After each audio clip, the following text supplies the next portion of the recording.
ఒక అందమైన అడవిలో చింటూ అనే అతి తెలివైన ఉడత ఉండేది. అది తన తోటి ఉడతల్లా గింజలు ఏరుకోవటం మానేసి ఆకాశంలో గద్దల్లా ఎగరాలని కలలు కనేది.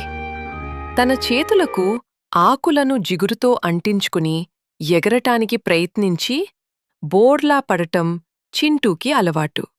ఇది చూసి తాబేలు తాత ఎప్పుడూ నవ్వుతూ ఉండేవాడు. ఒకరోజు ఒక పాత గొడుగును కనుగొన్న చింటూ అదే తన విమానమని భావించి ఒక పెద్ద చెట్టుపై నుండి దూకింది.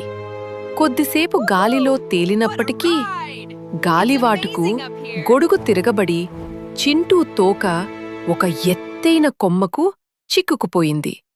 కింద ఉన్న ముళ్ళ పొదల్లో పడిపోతానన్న భయంతో వణుకుతున్న చింటూని చూసి తాబేలు తాత వెంటనే మిగిలిన ఉడతలందర్నీ పిలిచి ఒక పాత దుప్పటిని పట్టుకోమని చెప్పాడు. చింటూ గొడుగు వదిలేసి క్షేమంగా ఆ దుప్పటిలో పడటంతో ప్రాణాలు దక్కించుకుంది. చివరకు ఎగరటం కంటే తన స్నేహితులతో కలిసి నేలపై ఉండటమే మిన్న అని తెలుసుకున్న చింటూ వేరొకరిలా ఉండాలని ప్రయత్నించటం కంటే మనకున్న దానితో సంతృప్తిగా ఉంటూ మన ప్రత్యేకతను చాటుకోవటమే నిజమైన ఆనందం అనే నీతిని గ్రహించింది.